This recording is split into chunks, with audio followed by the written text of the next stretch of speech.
నమస్కారం ప్రజలారా. మరి కార్యకర్తల గురించి ఆంధ్రప్రభలో ఒక కథనం వచ్చింది. ఆంధ్రప్రభ బ్యూరో అంట. మరి ఏమి రాశారు కార్యకర్తల గురించి ఏందనేది మనం ఒక చిన్న వీడియోని విశ్లేషణ చేద్దాం. ఎందుకంటే కార్యకర్తలు ఉన్నా లేకన్నా అన్న సింహం సింగిల్గానే నిలబడతాడు, సింగిల్గానే వచ్చాడు.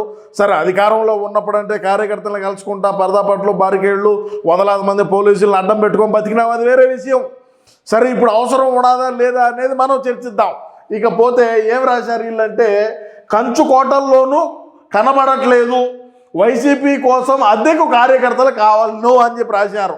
సరే, అద్దెకు కార్యకర్తలు వచ్చారా లేకంటే ఇంకొక రకంగా మాకు సపరేట్ సైన్యం ఉండదని మా వాళ్ళే చెప్పినారు గతంలో, అది వేరే విషయంలేండి.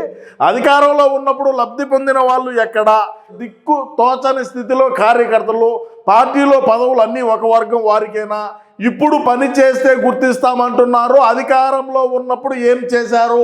పెరిగి కట్లగట్టి పొగేసాం, మీకేం అవసరం పోయి ఉంటే ఉండండి లేకంటే దొబ్బేయండి, కార్యకర్తలతో ఏం అవసరం లేదు. ఇప్పుడు మరి టైర్ల కింద పడేవాళ్ళు వాళ్ళని కొనుక్కొని వస్తావు, లేకుండా ఉంటే ఇంకొక రకంగా చేస్తావు, ఇంకొక ఎట్టెట్నో మా బాధలు మా ఎన్నో ఉంటాయి. ఎవడైనా సరే అవసరం ఉండేవాడు ఉండండి, అవసరం లేనివాడు పోండి. అంటే ఇప్పుడు మీకు కార్యకర్తల్ని గుర్తించాలంటే ఏమి అన్న ఇసుకలో సంపాదించింది మీకు ఇవ్వాలన్నా, ఎర్రచందనంలో సంపాదించింది ఇవ్వాలన్నా, అక్రమంగా మైనింగ్ చేసింది ఏమన్నా మీకు ఇవ్వాలన్నా, ఏదైనా స్కాములు చేసిన డబ్బులు మీకు ఇవ్వాలన్నా, లక్షల కోట్ల రూపాయలు అన్న దగ్గర ఉన్నాయి బ్రహ్మాండంగా, మీరు ఉంటే ఉండండి లేకంటే మింగేయండి పక్కకి, అంతే ఓపెన్గా చెప్తాడు. అది సజ్జలన్న చెప్పే మాట నేను చెప్తున్నా, ఇంకేమి వేరే వాళ్ళు ఏమి చెప్పడం లేడా. అదేవిధంగా చూసుకుంటే ఇప్పుడు పని చేసే గుర్తించామంటున్నారు. అధికారంలో ఎందుకు గుర్తిలేదంటే, ఇప్పుడు నారా చంద్రబాబు నాయుడు గారు 40 సంవత్సరాల నుంచి తెలుగుదేశం పార్టీ జెండా మోసిన వాళ్ళందరినీ వాళ్ళ కొడుకు లోకేష్, చంద్రబాబు నాయుడు ఇంటికి పిలిచి భోజనాలు పెట్టారు. అట్టేమన్నా మీకు షామియానా వేసి ఏమన్నా అరిటాకు భోజనాలు పెట్టి మీకు ఏమన్నా బట్టలు పెట్టి పంపించాలన్నా? అది వాళ్ళ పార్టీ, తెలుగుదేశం పార్టీలో జరుగుతుందట. మన పార్టీలో ఎందుకు జరుగుతుంది? మన పార్టీలో ఎందుకు జరుగుతుంది? మరి మీకేమన్నా ఆన సంపాదించింది? వాళ్ళ సొంత చెల్లెలకి తల్లికే ఇలా ఆన సంపాదించింది బొక్క. ఇంకా కార్యకర్తలకు మీకేమి ఇవ్వాలి? ఏమవసరం? ఫోన్ చేసేటప్పుడు జనాలు పట్టుకొని రండి, లేకుండా ఉంటే కొంపల్లో ఉండండి, లేకుండా ఉంటే మీరు ఇంకొక పని మీరు చేసుకోండి. కార్యకర్తలు కావాల్సిన మాట వాస్తవమే, ఎవడు లేడు కదా. మరి ఇంతమంది కార్యకర్తలు ఏమి చేశారు? 175 రావాలో అని అన్నారు, ఏడ్చాడే. ఆ రోజు సిద్ధం సభలు పెట్టి ఏడ్చిన రోజులంతా ఆడిపోయారు. రపరప అంటే సరిపోదురా. రపరప అనేది సిద్ధుతాం, పొడుస్తాం, మేము అధికారంలోకి వచ్చితే వాడిని కోస్తాం, వీడిని కోస్తాం, వాడికి సినిమా చూపించాం. మన సినిమా చూపించేవాడు ఎవడో అది చూడండి ముందు. ఈరోజు అన్నకు కార్యకర్తలు కావాలి, అద్దెకి కార్యకర్తలు, ఇంతకన్నా బతుకింగ్ ఏమైనా ఉంటుందా? ఈరోజు అధికారం ఇప్పుడు పని చేయండి మేము గుర్తించామంటారు. మరి ఏం పని చేస్తానే ఉండాలా? అంటే రోజు చేస్తారు వాళ్ళ కొంపల్లో, భార్యలో, బెడ్లో ఎవడు ఉండరా? సరే, ఏది ఏమైనా కూడా ఇప్పుడు కార్యకర్తలు మీకు అద్దెకి కావాలి మన పార్టీకి. నేను గతంలో చాలాసార్లు చెప్పిన ప్రజలారా, మాకు రాష్ట్ర అధికార ప్రతినిధులు కావాలను, మరి మాకు సోషల్ మీడియాలో పనిచేసేదానికి సైన్యం కావాలా, మాకు నాయకులు కావాలా, అందరినీ కొంటాం. ఇబ్బంది మన దగ్గర లేని క్యాష్ కాదు కదా. కార్యకర్తలు ఇప్పుడు గుర్తించాం, అవసరం ఇప్పుడు పని చేయండి, గుర్తించాం. అధికారంలోకి వచ్చినాక ఎవడికి ఎవడో దొబ్బై పక్క అంటాలా? అధికారంలోకి వచ్చినా కాదు, అధికారంలోకి వచ్చిన తరువాత విషయం ఏంటంటే, మరి మొన్న అధికారంలోకి వచ్చిన 151 వచ్చినాయి, పరదాపట్లు బారికేళ్ళు పెట్టుకొని తిరిగినా. మళ్ళీ మంత్రులకు, ఎమ్మెల్యేలకు, ఎంపీలకే లేదు ఒక్క అపాయింట్మెంటు. కార్యకర్తకి ఎట్టొచ్చు అది? మీకు అవసరమైతే ఉండండి, లేదంటే దొబ్బేయండి రా. ఏమి భంగపడేది ఏం లేదు. మీకు అవసరమైతే ఉండండి, అన్నను ప్రధానమంత్రి చేయాలనుకోండి, లక్ష్యంగా ఉండేటువంటి వ్యక్తులంతా నిలబడండి, మిగతా వాళ్ళు దొబ్బేయండి. మన శ్యామలకు ఉన్నది వచ్చాది, రోజెక్కు ఉన్నది వాగుతుంది, అమ్మని రాంబాబు ఉన్నాడు, పెడిగ్రీ హెచ్ఎం మరుగుతూ ఉంటాడు, లక్ష్మీ పార్వతి ఉన్నది. మాకు వీళ్ళు చాలు ప్రధానమంత్రి చేయాలంటే. మరి వేరే పేరు నాని ఉన్నాడు, ఇప్పుడు కొడాలి నాని రావడం లే, పేరు నాని బ్రహ్మాండంగా వస్తున్నాడు, సందున గాలి వేసుకొని వదులుతాడు, ఇబ్బందిలే. అటువంటి వాళ్ళు సరిపోతారు. మరి మీరు కార్యకర్తలు ఏమవసరం? ఎవడికి అవసరం రా కార్యకర్త? అన్నకు సింహం రా, పులికి ఎవడు కార్యకర్తలు అక్కర్లే, ఏం అక్కర్లే. మీరేదో అన్న మీద చాలా ఆశలు పెట్టుకున్నారో ఆ ఆశల నుంచి బయటికి రండి, అర్థమవుతుందా? మీరు బయటకు వచ్చి కొంతమంది వచ్చినారగా, మిగతా వాళ్ళు కూడా మనం ఏం ఆశించకూడదు, ఆశించకుండా పనిచేయాలి అంతే. మనకేదో ఇప్పుడు శ్యామలాగా ఎమ్మెల్సీ ఇచ్చామని చెప్పుడారు, అందుకని ఎగరేసి మారుతుంది. రేపు ఆ బతికేందని పక్కన పెట్టేద్దాం, ఇబ్బంది ఏమిలే. కానీ ఖచ్చితంగా మనం ఒక దృఢ సంకల్పంతో అన్నను ప్రధానమంత్రి చేయాలనేటువంటి లక్ష్యం పెట్టుకొని ఎవడైతే ఉన్నాడో, ఏ ఆశ లేకుండా, ఏ లబ్ధి పొందాలా అనేటువంటి ఇంటెన్షన్ లేకుండా ఉండేటువంటి వ్యక్తులు మాత్రమే మనకు కార్యకర్తలుగా కావాలా. చంద్రబాబు నాయుడు వాళ్ళ కార్యకర్తలు గౌరవిస్తున్నాడులే, చంద్రబాబు నాయుడు ఇంటికి పోయి వాళ్ళతో పాటు కూర్చొని భోజనం చేస్తున్నాడులే, చంద్రబాబు నాయుడు తెలుగుదేశం పార్టీ వాళ్ళకు బట్టలు పెట్టి పంపించినాడులే, మా అన్న కూడా బట్టలు పెట్టాలిలే, మా అన్న కూడా మాతో పాటు కూర్చొని బంతి భోజనాలు చేయాలి, మేము కూడా జగనన్న ఇంటికి పోవాలే అనే దాంట్లోంచి బయటకు రాండి. అవసరంలే అటువంటి ఆశలు పెట్టుకునేవాడు వద్దు, దొబ్బేయండి మా పార్టీలోంచి.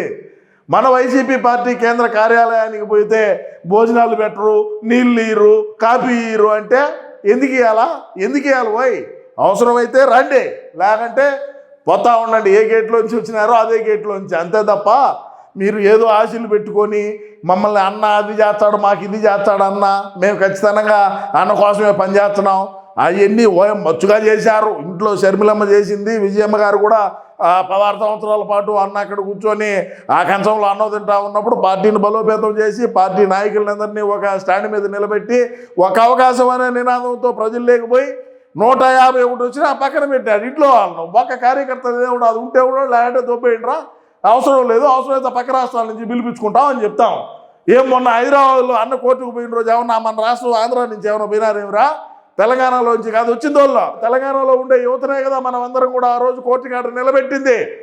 మరి ఆ రోజు అన్న ఎయిర్పోర్ట్ నుంచి పోయినాడు, ఆడి నుంచి పోయినాడు రా, సరే ఆడవం నుంచి పోయినాడు లేబ్బా, అన్న పోయే మాధ్యంలో మరి ఫ్లెక్సీలు వేసినాం.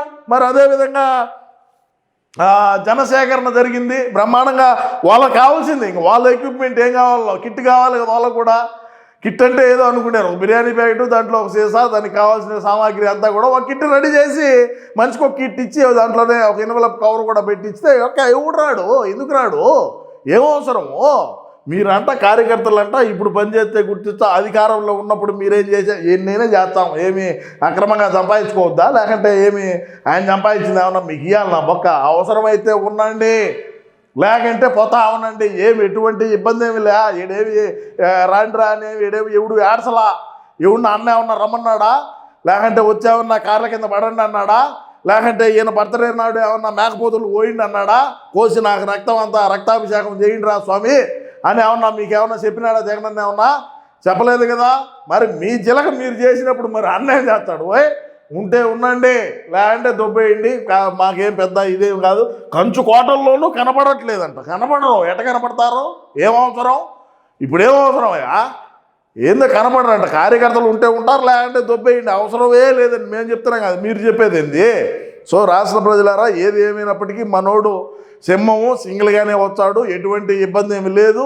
కార్యకర్తలు ఉన్నా ఒకటే, బొక్క లేకున్నా ఒకటే. లేకపోయినా సరే కుక్కలను ఎంట పెట్టుకొని అయినా సరే అన్న గెలుస్తాడు, అన్న ప్రధానమంత్రి ఖచ్చితంగా అవుతాడు. అయ్యేదాకా మన ఈ పోరాటం ఇదే విధంగా కొనసాగుతుంది. నా పోరాటంలో అన్నను ప్రధానమంత్రిని చేసేటువంటి వ్యక్తులు, లక్ష్యం పెట్టుకొని ఉండేటువంటి మనుషులు, అంటే మాకు ఆ పదవి కావాలా, మాకు ఇది కావాలా అని ఏమీ ఆలోచన లేకుండా, ఏ ఆశయం అంటే మన ఆశయం అంతా ఒకటే, మన జగనన్న ప్రధాని కావాలనే ఆశయంతో ఉండే వ్యక్తులు ఖచ్చితంగా మీరందరూ కూడా నాకు సహకరిస్తారు. అటువంటి లక్ష్యం పెట్టుకుండే వాళ్ళు అందరూ కూడా కొంతమంది ఉన్నారు, అందరూ ఉండరు కదా, అందరూ మన మాదిరి ఉండరు. సరే ఏదో వాళ్ళు ఏదో ఆశలు మరి వాళ్ళ ఆకాంక్షలు వేరే ఉంటాయి. మరి వాటిని అన్నింటినీ కూడా మనం పట్టుకోవాలంటే కూడా పట్టుకోలేము, మనం అన్నీ కూడా తీర్చాలన్నా తీర్చలేము. సరే ఏదో మన బాధ మనం పడదాం, మనకు సహకరించి మనల్ని కలుపుకొని పోయే వాళ్ళతో మనం ముందుకు పోదామని ఈ సందర్భంగా తెలియజేసుకుంటూ, కార్యకర్తలకు మేమేమి పెద్దపీట వేయలేము, మాకు అవసరము లేదని కూడా మన పార్టీ తరఫున ఈ సందర్భంగా తెలియజేసుకుంటూ నమస్కారం.